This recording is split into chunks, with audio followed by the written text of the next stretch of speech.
What's going on, everybody? Justin here. The Winds of Change is the channel name, and thank you for stopping by. Today, we're going to talk about this new fee that Amazon has that is evidently going to make it better for everybody, especially the customer, because they're going to be more guaranteed to have their stuff available and shipped to them. Not so much for the seller if you get your products in a way that a lot of people do, which is retail arbitrage, online arbitrage, wholesale, and those kind of methods. So let's talk about it. It is called the low inventory fee. So I'm going to break it down for you. We're going to look at it because when you read it and when you're first exposed to it, it's like, how am I ever going to figure this out? How am I going to avoid it? And those kind of things. So we're going to talk about it. I'm going to break it down the best that I know how I understand it, how the people that I communicate and network with understand it, and we're going to see what we think about it. Okay, so here it is. So we're going to read it. This is from the actual Amazon seller page, what it is, and then we're going to talk about how to understand it. Effective April 1st of 2024, a low inventory fee will apply to a standard size products with consistently low inventory relative to customer demand. This is the reasoning.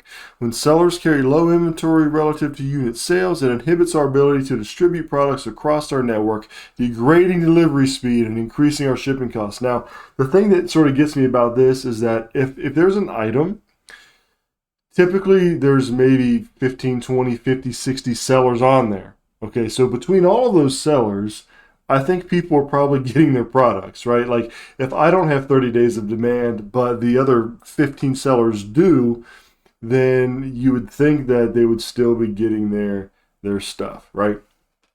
But anyway, I guess they're smarter than all of us. They have a huge company. Amazon's like, it's a monster, so maybe they know what's up. All right, anyway. A low inventory fee will apply if a product's inventory level relative to historical demand, known as historical days of supply, is below 28 days. We will only charge a low inventory fee when both the long-term days of supply, which is more than 90 days, and the short-term historical days of supply, last 30 days, are below 28 days, 4 weeks. For example, if a product's short-term historical data of supply is 28 days, but long-term historical days of supply is below 28 days, the low-level fee won't apply. I don't know how this is written. Maybe it's just me, but I feel like that's like a math equation to read. So let's break it down because it's not really that intense. All it's saying here is that they're going to do two things. They're going to look at the historical data for 30 days and for 90 days. Two things have to be true, right? So your historical and short-term data both have to be under 28 days. So if the short-term, which is your 30-day supply, is above 28 days, but the long-term is below 28 days, the fee won't apply. So it has to be below on both the 30 and the 90 days. So let's take a look at what sort of how that looks. So to get this information, you're going to go to your seller page and go to FBA inventory, and it's going to give you a whole list of your inventory, and I've snapshotted the important part here. So, obviously when you're on your home page, you're going to have your items over here, some more data over here. But what we want to focus on is this new column right here. This is low inventory level fee. And it is updated weekly. So I think it goes from like Sunday night to Monday morning. So it's going to assess it weekly whether or not you have enough product. And then it's going to charge you when that product sells. And then it's going to assess the next week. All right. So if you get more in that time, it can change everything, right? Or if you have less, it can change everything as well. But this is just an item that I've got here. Sales summary. I've sold 2 units in the last 90 days, and here it tells you that no fees will be applied in the current week. Now this can change next week, but currently there are no fees being charged. I have 896 historical days of supply for the parent ASIN. Okay, I have on hand 17 excess, and recommended minimum is 1. So you could hover over this details here, and it's going to tell you why you're not being charged. This is the detail screen that pops up. It'll have the parent ASIN and some more stuff over here. I'll just snip that out so we can look at what we're looking at.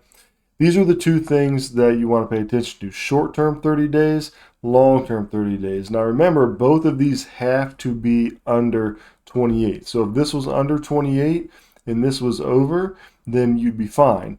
If both of them over, which they are now, I'm fine, right? So my 30 days, I have 296 days of supply.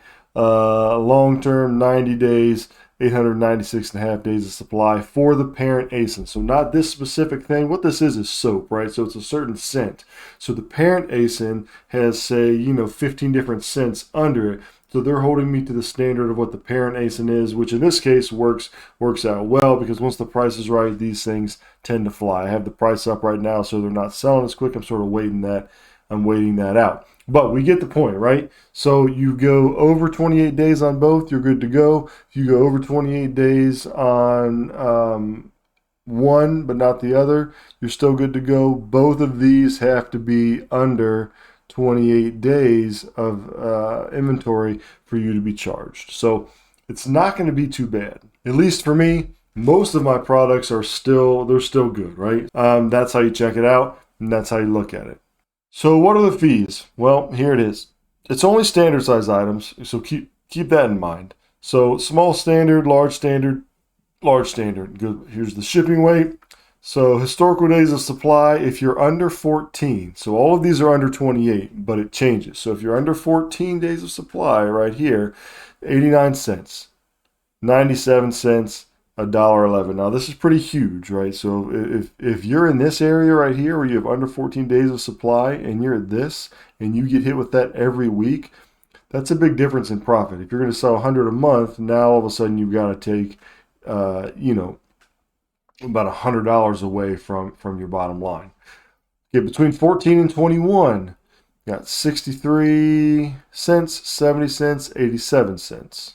Okay, so you've got a little bit longer days of supply, so they're not being so hard on you. This is the hardest one right here. 21 days to 28 days, this is where it's not, I mean, it still makes a big deal if you're doing volume, but it's a lot better than the other ones. 32, 36, and 47, again, based on the weight here.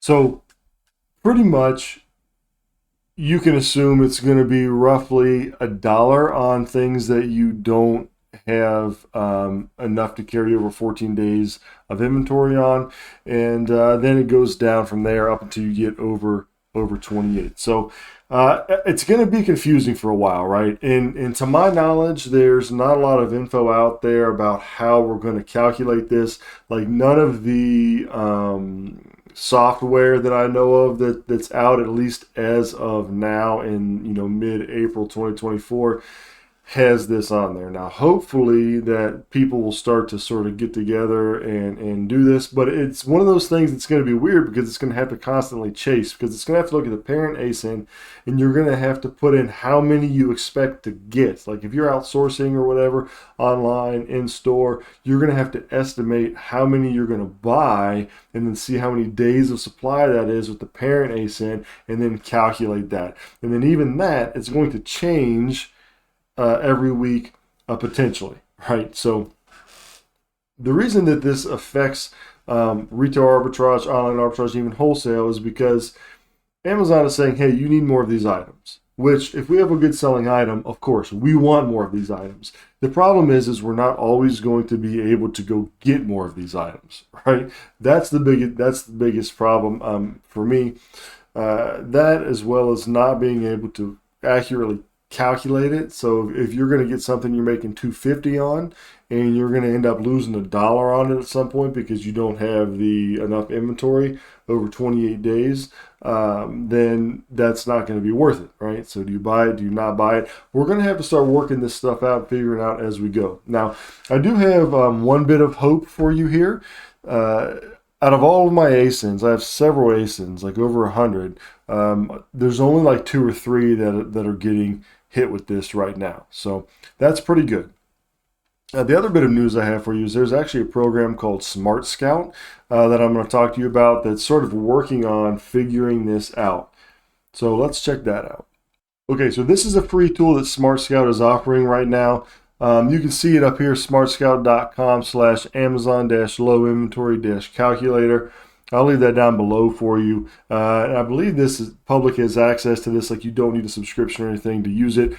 If you do decide to go to Smart Scout and check it out, it's got a lot of great features on there that I'm not going to cover right here, but I've got a coupon code down below. I think it's Justin25 that you can take off 25% of your first 3 months, and then also affiliate link if you decide to check it out. Please use that link. Go look at it, see what all it has to offer, and then sign up through that way. I'd appreciate that. But let's look at this. This is something that they offer.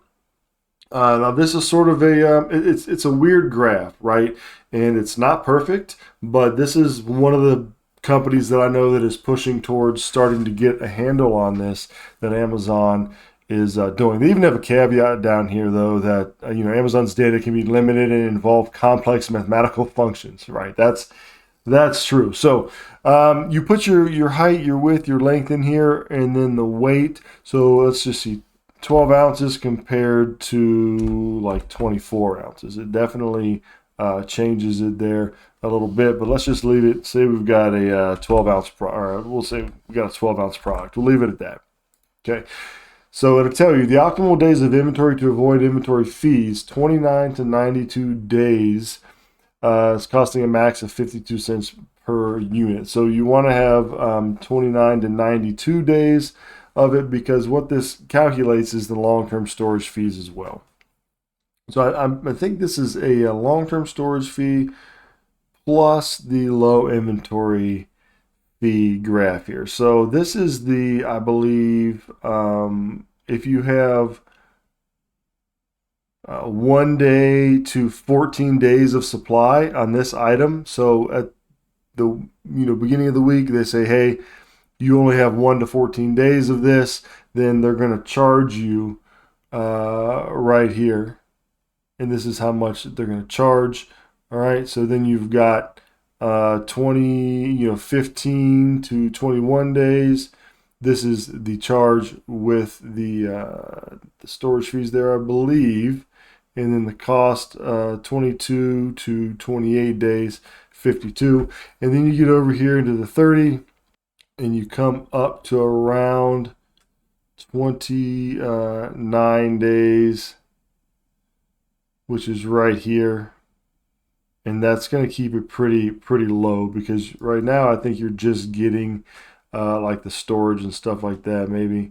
And then when you come up to here, you're going to start matching at the 52 cents. So you want 29 to 92 days. So you want over the 28, obviously, to avoid the fees. And then by the time it catches up to the storage fees, this is ideal, 22 to 92. And then once it goes past there, it's going to start going up. Same thing down here, 180 days. So something to play around with. You can go check that out. I'm not 100% certain on it yet, and honestly, neither neither are they. So check it out and let me know what you think.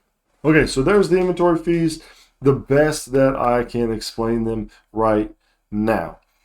You have to watch out for is anything that is under 28 days. 30-day and 90-day historical supply data, which you can pull from FBA inventory on your Seller Central page, have to both be under 28 days of supply for you to get this fee. All right, it's calculated once a week, and it's charged when the item sells during that week. So it's not retroactive. It goes right there in that snapshot area. And to avoid this, obviously, you just have to get more products. Manage the inventory well, get more products, or sell them out completely, because it doesn't apply, obviously, if there's a zero inventory, because there's nothing to sell and charge it against. So let me know what you think about that. Let me know if that was helpful. It's the best I understand it right now. If you like information like this, learning about Amazon, making money on the side, or having a full business with Amazon, feel free to subscribe to the channel, leave a comment, hit the thumbs up. Really appreciate that. I know that this isn't the most fun stuff to talk about in Amazon, because the cool stuff, right, is, hey, I bought 5 socks for $3 and sold them for $100. But you've also got to pay attention to everything else too if you're going to take this as a business, as you should. So don't forget to sub. Have a good one, and I'll catch you all later.